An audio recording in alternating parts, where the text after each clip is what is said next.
Good morning. You're watching and listening to Breakfast with Stephen and Ellie. Let's have a look at the newspapers for you this morning. We'll kick off with the Express. It's gone with that £478 million deal with France to try to end the small boats crisis. Similarly, The Independent has questioned what Britain is getting out by handing France £500 million to solve the small boats crisis. The Times has support from fellow presenters who've refused to stand in for Gary Lineker following his suspension from Match of the Day. And the Daily Mail also reporting on Gary Lineker's suspension, claiming one source has described the presenter's mutiny as a proper BBC crisis. Let's go through the papers in a bit more detail with political editor for HuffPost UK, Kevin Schofield, and assistant editor for The Spectator, Cindy Yu. Good morning to both of you. Let's kick off with the Mail, should we, Kevin? And trying to get the Chancellor wants the long-term sick to get back to work. Yeah, I mean, we've seen the governments do this for quite some time, actually. Successive policies, obviously not entirely successful, but yeah, it's the budget on Wednesday, and Jeremy Hunt will unveil a workforce review. Now, it's two-pronged, so there's, at one end, they're looking to get long-term sick back to work and introducing more conditionality, basically, so you'll get more support to get back to work, but if you don't take a job, then you'll have benefits reduced. So it's proper carrot and stick. Carrot and stick thing, exactly. And at the other end, there's also going to be measures to try and encourage over 50s who have left the workforce since the pandemic to come back, because basically they need them to pay tax. Nearly you and me, Kevin.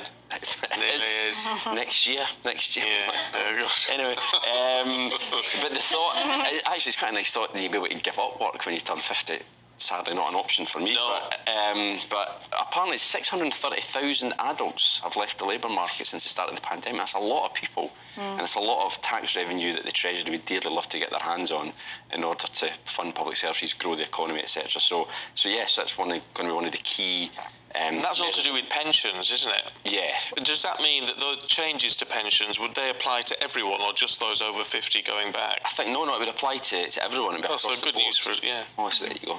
If we're looking at it from our point of view. But why not? But I think it's going to be a steady as she goes budget. Obviously, a lot of Tory MPs want tax cuts. There's not going to be tax cuts, certainly not in this budget. So yeah, this is going to be one of the big ticket announcements on Wednesday. Certainly what Jeremy Hunt is alluding to, isn't it? It's the full interview with Esther and Phil at 10 o'clock this morning, but saying exactly that. He'd like to see tax cuts, but it's not going to happen this Wednesday at least. Cindy, let's have a look at the Mail, shall we? And there's backlash as the Prime Minister says Ukraine war will have to end in negotiation. Yeah, so the Prime Minister has been criticised by various senior and former senior military figures about saying that, so yesterday in the press conference with Macron, that he said that this war will have to end in negotiation at some point, that all conflicts end in negotiations.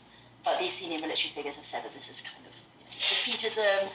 Ukraine could win this war if we give them enough military aid. They could take back all of its territory. And I think what's interesting... Oh, Cindy, we've got a problem with your... I'll tell you what I'm going to do, because what you're saying is very interesting. I'm just going to stand behind you so you can talk into my mic. What I think is interesting about this story is that how expectations have changed over the last year. Stephen, this is a bit distracting, actually. Is it? Yeah. But over the last year, at the beginning of the war, people thought, when can this end? What's the off-ramp for Russia? Now we're talking about taking back Crimea, taking back all of the lost Ukrainian territories. And it's interesting how the West has kind of shifted the expectations here on where the war ends. I think it's very interesting. Look, we're going to go back to Kevin now while we get someone in to swap your mic. The things you have to do in this business. At least we all know it's live telly, hey? If these things didn't happen, it's the joy. Kevin, let's have a look at you then, and the Times. And this is phrases such as pig out, dehumanise overweight people, we're being told. Apparently so, yes. So the British Dietetic Association has issued new guidelines on how to refer to people who are overweight. So phrases such as pig out are out because it dehumanises. But that's not... If you pig out, that doesn't mean you're overweight, does it? It means you're just having a pig out. Yeah. I mean, I don't understand quite why that... Yeah, I tend to agree. War on obesity, you're not allowed to say that anymore. You're not supposed to say what? War on obesity. Oh, right. Because that's like an attack on someone. The guidelines also suggest avoiding terms such as obese person or overweight person in favour of person with obesity. or individual with a higher weight. Oh, come on. And they also point to things like Monica in Friends. Mum was always used to show you flashbacks of when she was fat, overweight. A person with obesity. Person, yes, that is out. So they're just saying that it's about not wanting to stigmatise people who are. But you don't want to stigmatise. You mean you don't want to stigmatise, and you don't want people to feel terrible about their. You know, people should be body positive, but you've also got to do what is healthy. And I tell you what, I really hate is that. People with obesity, because he did that with diabetes. You know, you're not a diabetic, you're a person with diabetes, and I think that.